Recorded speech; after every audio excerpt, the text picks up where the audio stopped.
BRS की युवा संग्राम सभा से कबल साबिक वजीर सविता इंदिरा रेड्डी और आरएस प्रवीण कुमार नजरबंद। बीआरएस पार्टी की युवा संग्राम सभा में शिरकत से रोकने के लिए साबिक वजीर और रुकन असम्बली सविता इंदिरा रेड्डी और बीआरएस रहनुमा आरएस प्रवीण कुमार को पुलिस ने उनकी रिहाइशगाहों पर नजरबंद कर दिया। इतलात के मुताबिक पुलिस ने एहतियाती इकदाम के तहत दोनों रहनुमाओं की नकल व हरकत महदूद कर दी ताकि वो जलसे में शिरकत ना कर सकें। इस मामले पर बीआरएस रहनुमा और कारकुनों ने हुकूमत के इकदाम पर शदीद एतराज़ का इजहार किया। తెలంగాణ ప్రజలందరికీ కూడా నమస్కారం. నేను డాక్టర్ ఆర్ఎస్ ప్రవీణ్ కుమార్.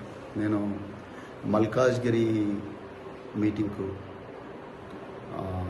మల్కాజ్గిరి కమిషనరేట్లో సరూర్ నగర్ స్టేడియంలో ఉండే మీటింగ్కు ప్రిపేర్ అవుతుంటే ఈరోజు మరి సైబరాబాద్ పోలీసులు ఉదయమే మా ఇంటికి వచ్చి నన్ను హౌస్ అరెస్ట్ చేస్తామంటున్నారు.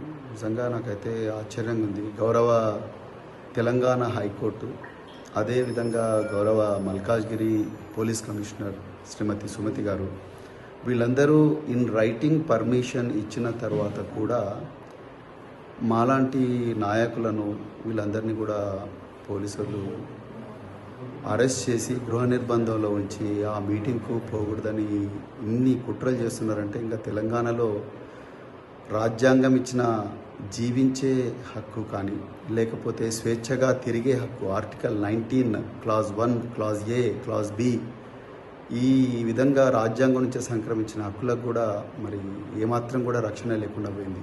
మరి ఏ ముఖం పెట్టుకొని రాహుల్ గాంధీ సంవిధాన్ బచావో రాజ్యాంగాన్ని రక్షిద్దామంటున్నారు. ఆయన శిష్యుడైన రేవంత్ రెడ్డి గారు అదే రాజ్యాంగం ఇచ్చిన హక్కులను కాలరాస్తూ ఉన్నారు. ఈ పోలీస్ అధికారులకు పాపం వాళ్ళకి ఏం తెలియదు. వాళ్ళ పై అధికారులు ప్రవీణ్ కుమార్ని ఆపండి చెప్పిండ్రు, ఆపుతా ఉన్నారు. వాళ్ళ దగ్గర మాకు ఆ ఇన్ఫర్మేషన్ సరే ఇన్ఫర్మేషన్ నేను మా యువ నాయకులు మా ఎమ్మెల్సీ షంబీపూర్ రాజు గారు నాకు ఆ పోలీస్ పర్మిషన్ లెటర్ కూడా పంపించారు. అదే విషయాన్ని నేను వీళ్ళకు నర్సింగ్ ఇన్స్పెక్టర్ గారు కూడా చెప్పాను.